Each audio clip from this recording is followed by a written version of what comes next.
હાલો friend, super સેલિયાથી હું દીપા. ચાલો આજે તમને બહુ સરસ એક આઈટમ બતાવું લીલા મગની. બુધવારે મગ ખાવા જ જોઈએ જુદી જુદી રીતે.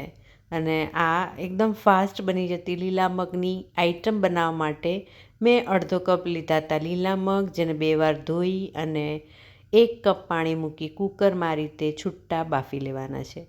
સાથે અહીંયા 5 ચમચી જેટલી હળદર અને ચપટી હિંગ નાખી છે. કૂકરનું ઢાંકણું બંધ કરી 3 વિસલ ધીમા તાપે થવા દેવાની છે.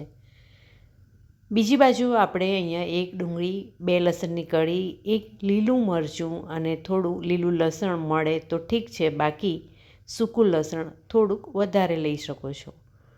એને સાફ કરીને મોટું મોટું સુધારવાનું.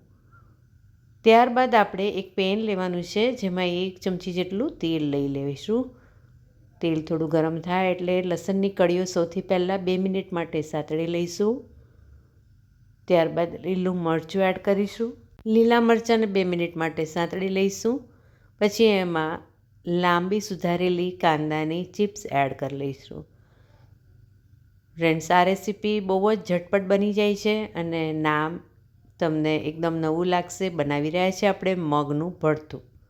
રીંગણનું ભરતું તો બધા બનાવતા હશો, પણ મગનું ભરતું ચોક્કસ બનાવજો આ રીતે. હવે કાંદો થોડો આછો ગુલાબી કલરનો થાય ત્યાં સુધી સાંતળવાનો છે. આ રીતે ધીમા તાપે ચલાવતા રહીશું. સરળતાથી બની જાય એવી આ રેસીપી ટેસ્ટમાં પણ બહુ સરસ લાગતી હોય છે. કાંદો આછો ગુલાબી થઈ જાય એટલે આપણે લીલું લસણ એડ કરીશું અને થોડા કોથમીર હોય તો એ પણ આપણે એડ કરી શકાય છે. લીલું લસણ એડ કર્યા પછી 2 મિનિટ માટે સાંતળી લઈશું. લાસ્ટમાં એડ કરીશું 1/4 ચમચી જેટલું મીઠું. એ મગ બાફતી વખતે આપણે મીઠું એડ નહોતું કર્યું, એટલે થોડું આગળ પડતું મીઠું મગના ભાગનું પણ અત્યારે જ એડ કરી લઈશું. મેં 1/4 ચમચી જેટલું મીઠું એડ કરી હલાવી લીધું. હવે ગેસ બંધ કરી દઈશું. ઠંડુ થવા દઈશું. સાધારણ ઠંડુ થાય એટલે ચોપરમાં લઈ અને આપણે ચોપ કરી લઈશું. બધું મિશ્રણ એકસાથે ચોપરમાં એડ કરી અને એને ચોપ કરી લેવાનું છે, એટલે કે બારીક કરી લેવાનું છે દરદરું.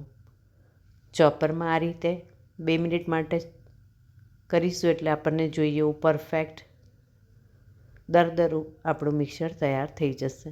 હેન્ડ ચોપર કે પછી આ રીતે ઇલેક્ટ્રિક ચોપરમાં કરી શકો છો. આ રીતે આપણે કરવાનું છે. હવે કૂકરનું ઢાંકણું ખોલીશું. મગ સરસ રીતે 3 વિસલમાં ચડી ગયા. મગ આવા આખા જ હોવા જોઈએ, પણ બફાયેલા હોવા જોઈએ. આ રીતે એને કરવાના છે. એટલે મેં મગને પલાળ્યા વગર જ ડાયરેક્ટ જ વિસલમાં કર્યા, એટલે આપણને જોઈએ એવા સરસ પોચો દાણો ચડી ગયેલો છૂટો છૂટો દાણો તૈયાર થઈ ગયો છે. મગમાં આપણે હવે એડ કરી લઈશું આ જે મિક્સર વાટીને રાખ્યું છે એ. તો લીલી ડુંગળી, કોથમીર વગેરે સિઝનમાં મળતું હોય તો તમે એડ કરી શકો છો. માર્કેટમાં લીલું લસણ જોયું એટલે મેં લઈ લીધું અને મેં એડ કર્યું છે.